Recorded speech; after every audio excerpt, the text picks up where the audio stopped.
I will share with y'all a few ways that help me to strengthen my intuition and help me to really get in tune with my body. Let's get into it.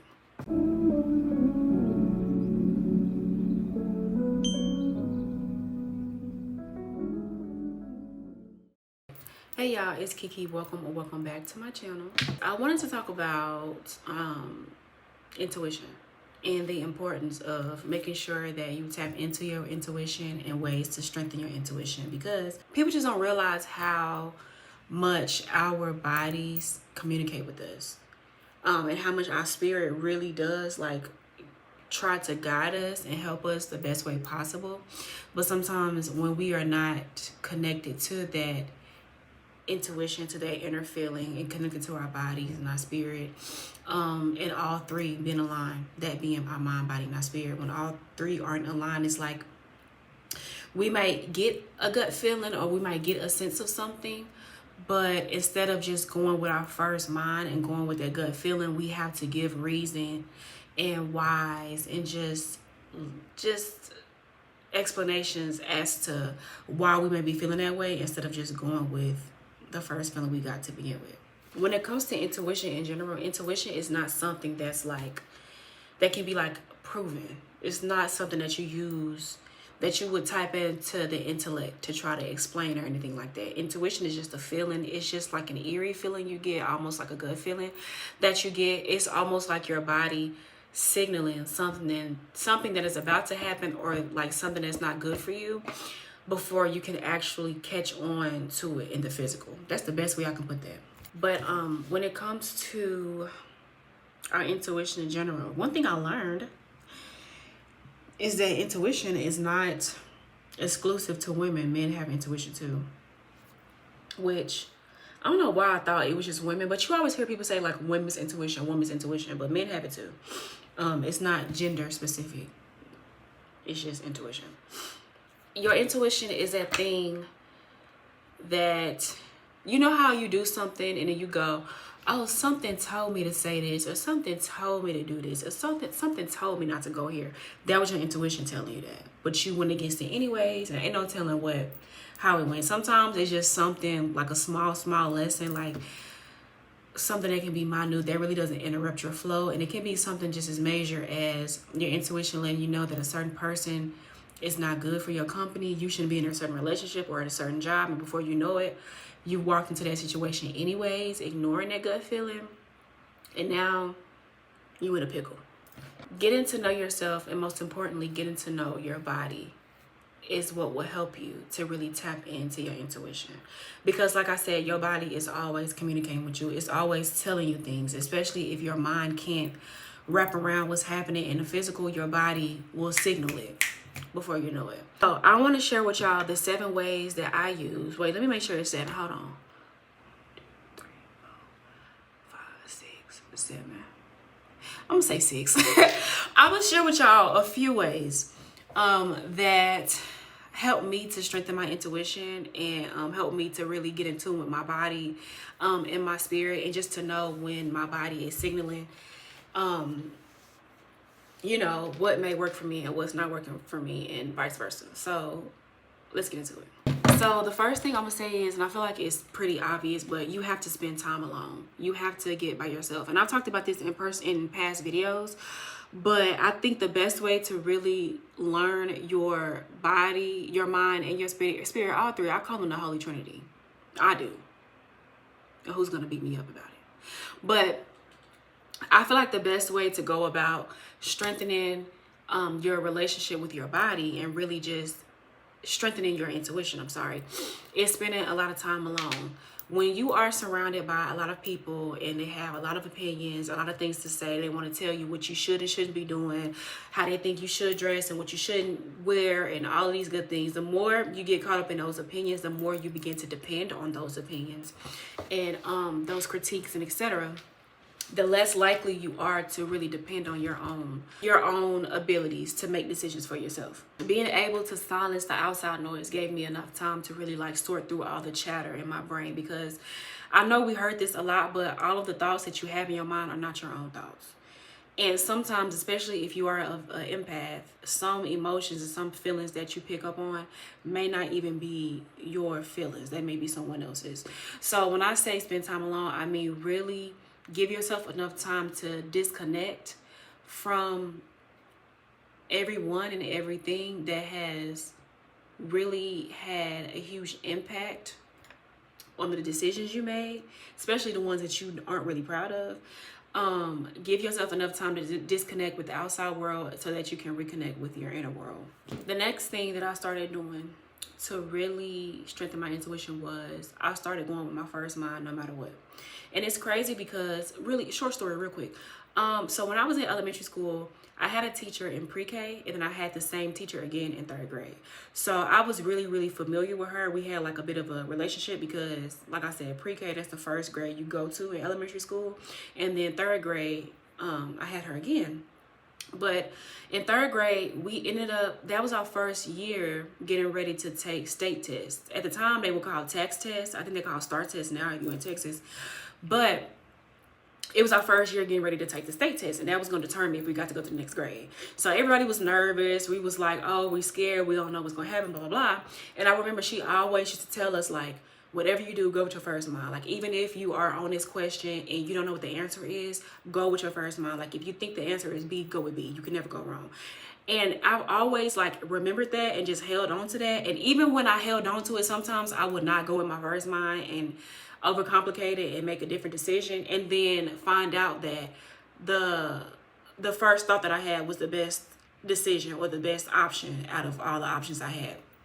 So when I say go with your first mind, that means if you get the nudge or if you get the thought to go a certain way, go that way. Let's just say your friends call you and they want you to come out, but something in you is telling you not to go out, go with that. It does not matter, go with that. So I remember one time that I had a friend call me and she was like, yeah, we going out to the club, blah, blah, blah. And I was like, yeah, I'm just not feeling it today. Like, something in me was just not letting me do it. And she ended up calling me the next day and she was like, girl, a fight broke out. We got mazed. The police got called. People was getting haircuts, blah, blah, blah. And I was like, thank God I listened to my first mom, because if I hadn't, I probably would have got mazed. Ain't no telling what would have happened. So I'm just glad I stayed home. But when I say go with your first mind, I always go with your first mind. I always go with your first gut.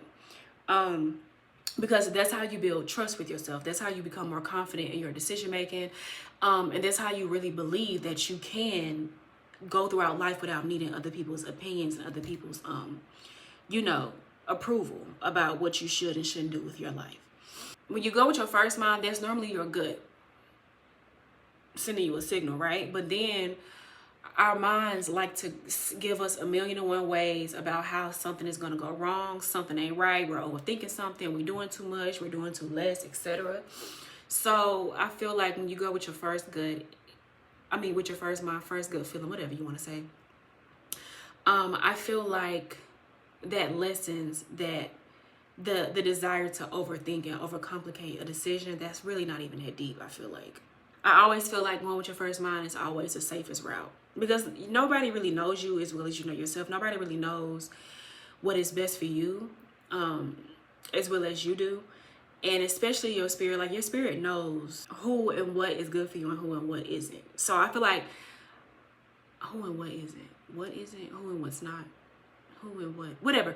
So I feel like when you go with your first mind, that's your spirit letting you know, like, hey, this is what I think you should do it, and we'll let you know later on why this was the best decision to make.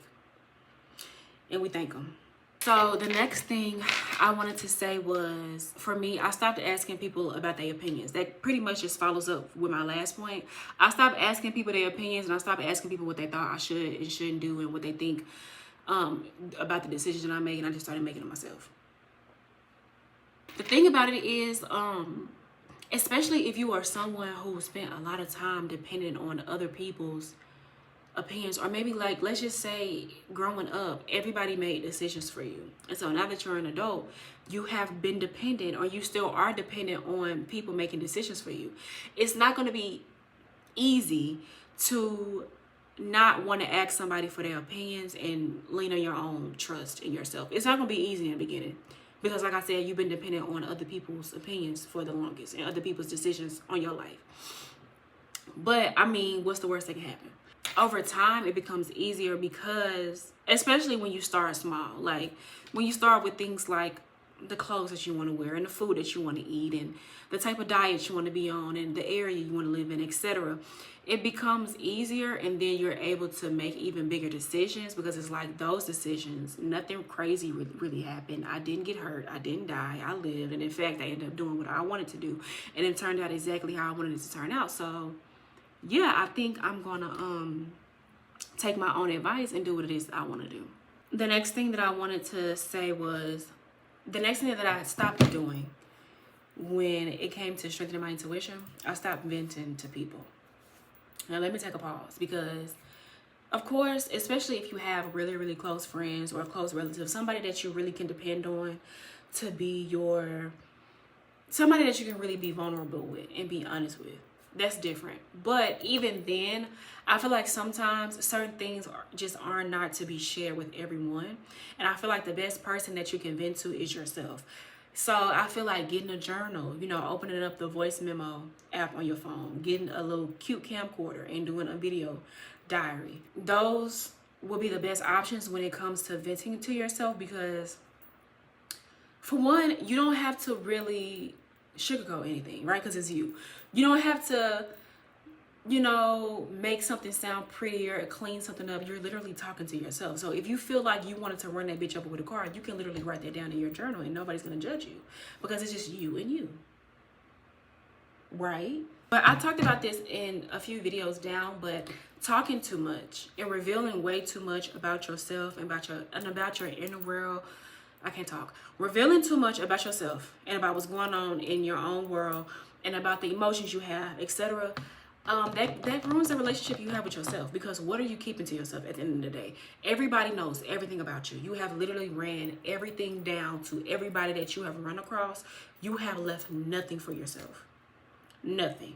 So I feel like you should stop venting to everybody and their mama, and start venting to yourself first. And I feel like you need to become more comfortable with being vulnerable and being honest and really tapping into all of those emotions that you really are uncomfortable with tapping into by yourself, because once you do that, then you are able to decipher who you can really vent to and who not. When you build that deep relationship with yourself, that is very pivotal when it comes to your intuition, because like I said, nobody knows you as much as you know, as well as you know yourself.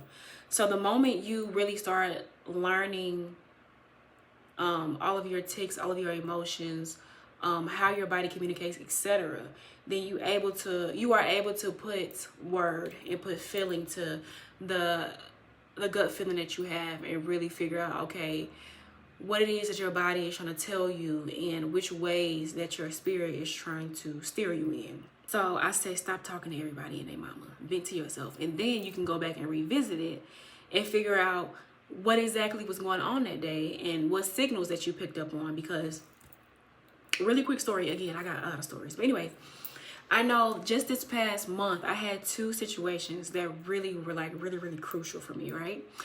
But one thing that I remember was on both of those days, early in the morning when I'm like getting ready for work, sometimes I don't always meditate in the morning, but a lot of times I do. But anyways, I'm always very much feeling my body and feeling like what's going on. Like if my stomach is hurting, it's like, okay, did I eat something bad, or am I nervous about something? Is something about to happen, right? If I know for a fact I'm only going to work today and there's nothing that I need to like expect, then it's just a regular day at work. I have nothing to be nervous about. And I know for a fact I've been eating well, so my stomach is not sour because I've been eating bad. That was my body letting me know that some shit was finna go down that day. And some shit did go down both days. Both days I got those gut feelings. Both days some shit went down.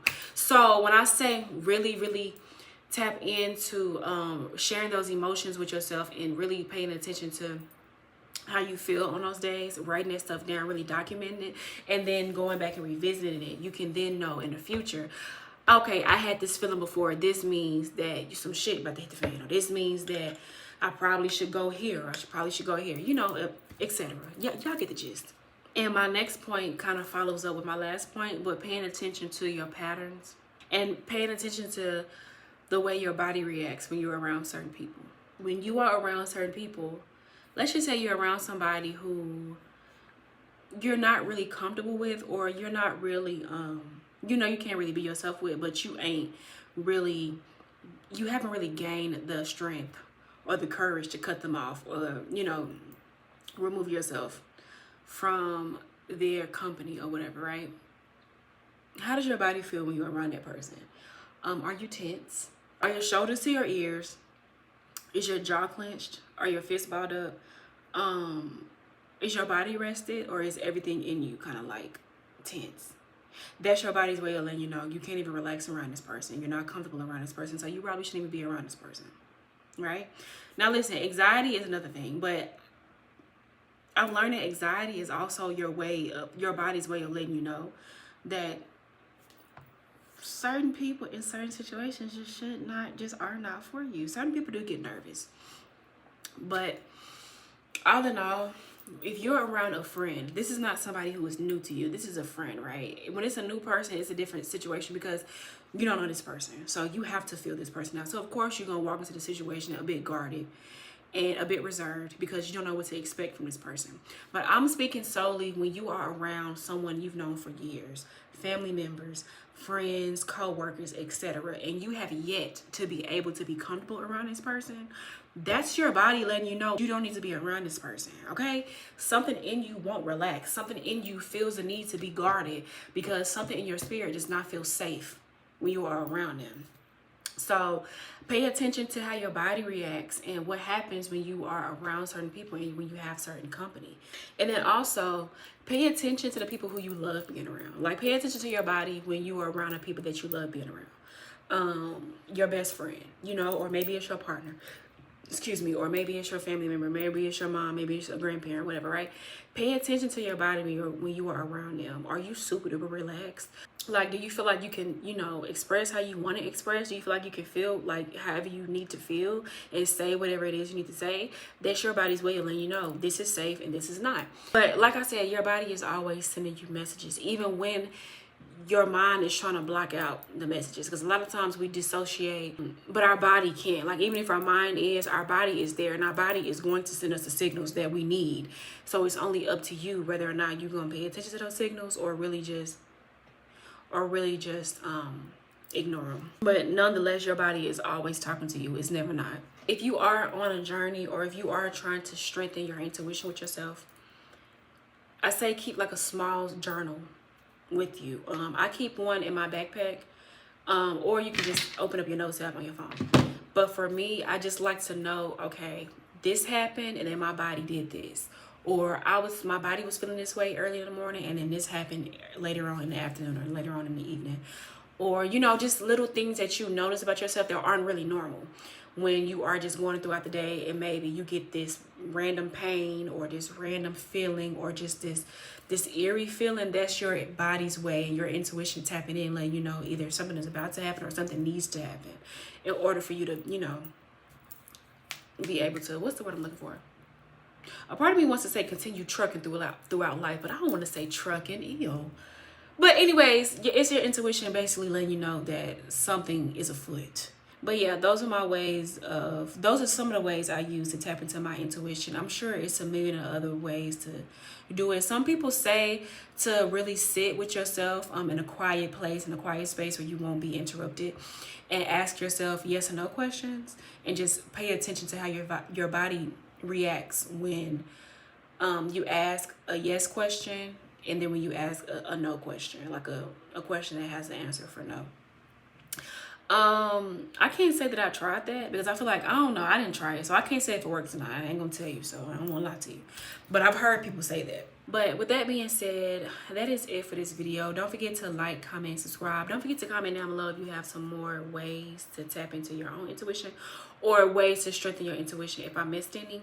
And I will see y'all in the next video. Bye.